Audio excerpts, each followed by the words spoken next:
A man and woman sit next to each other in a quiet bar. Who's the most important person in your life right now, the man says.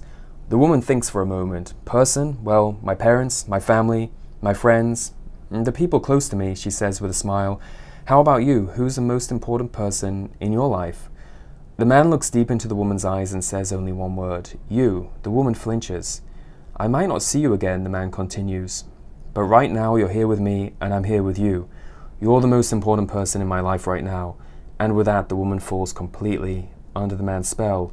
Such is the power of words. In this video, I'm going to talk about how to use words to make a woman want you. Now, as a man, we use words logically. We use words to explain things, and we expect words to make sense and for everything to be logical and linear. But when you're dealing with women, the way they pick up on words is from an emotional point of view. Now, there's no point making the mistake like a lot of guys do who are engineers and computer guys, and they approach conversation from a very logical point of view. You can't engage a woman if you don't engage her emotions, and you need to focus on the words that are going to elicit emotions in a woman. So this is really important to think about. Now, there was a really interesting study which was published in the Journal of Personality Relationships, and they found something interesting, and that is that women are attracted to men who have strong storytelling abilities. So what does this mean? Basically, if you can tell a good story, if you can amuse a woman by talking about interesting things, this is going to make her more attracted to you and it's going to turn her on. Now, a lot of guys worry about this. They think, I don't have anything interesting to say to a woman. I'm boring, my life's boring, I don't really do anything interesting. Well, your ability to have good storytelling ability comes from your lifestyle. If you live an interesting life, which you should be doing as a man, and you're passionate about what you do, and you love your hobbies, your interests, and what you do at work, then you're not going to have a problem telling interesting stories. But if you're the kind of guy who sits at home and plays video games all day and watches TV, you're not going to have a lot to talk about. So really, good storytelling ability is simply a reflection of you and your lifestyle. If you travel, if you have adventures, you won't have a problem telling stories. So think about this. If you don't have anything interesting to say, this might be a reflection of your lifestyle, and you might want to consider going out more, having more adventures, doing more interesting things, just so you can make your life more interesting, and then you'll have more things to say to a woman. As a man, you don't want to be too boring when you're talking to a woman. A lot of guys get into the mistake of thinking they've got to talk about politics and the economy, and if I could change the world, then I would do this. You don't want to do this, because if you start talking about politics and business and the economy too much, you're going to come across as really boring and one-dimensional, which is what every other guy does.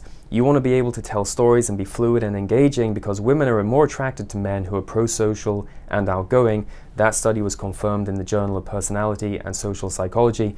So keep this in mind. You have to be able to tell stories, but you've also got to be able to engage a woman, engage her emotions when you're talking to her, because this is what's really going to turn her on. As a man, you're attracted to a woman's beauty. When you look at a woman, you see her beautiful hair, her body, her legs, you think, wow, she's amazing. But women don't feel the same way. Yes, they might be attracted to a man physically, but it's your ability to engage her emotions and to talk to her which is really going to turn her on. Also remember, don't give away too much all at once. You want to be a mystery with women. You don't want to give away everything. You want to hold back. Don't tell her too much about yourself at one time. But they did another study which found that brief moments of candid self-disclosure really make a woman feel more trusting and allow her to feel closer to you. So keep that in mind too. You want to be able to talk about things, but don't tell her everything. A lot of guys make the mistake of thinking, you know what, I'm going to tell this girl all about my life, my history, my past, and just get it all out there. But if you do that, you're not going to have anything to talk about. And second of all, she's going to find you a turn-off, because there's no mystery and there's no challenge. So you want to maintain mystery and challenge by holding back a little and also talking about things which are fun and interesting. Don't be too serious when you're talking. Keep the conversation light and relaxed. Of course, don't focus on the relationship, because if you talk all about the relationship, she's going to get turned off and she's going to start to feel like you're relationship focused, which is a big mistake with women. So don't do that. And if you've read my book, you'll know how to deal with this in great detail, because it goes into case studies explaining how to build attraction with women using words. If you want to get my book, it's called Atomic Attraction. You can pick up your copy today by clicking on the link below. And if you need help with a specific relationship problem, don't forget, I do Skype and email consultation. And if you just want to get in touch, send me an email. I love to hear from you guys. Talk soon.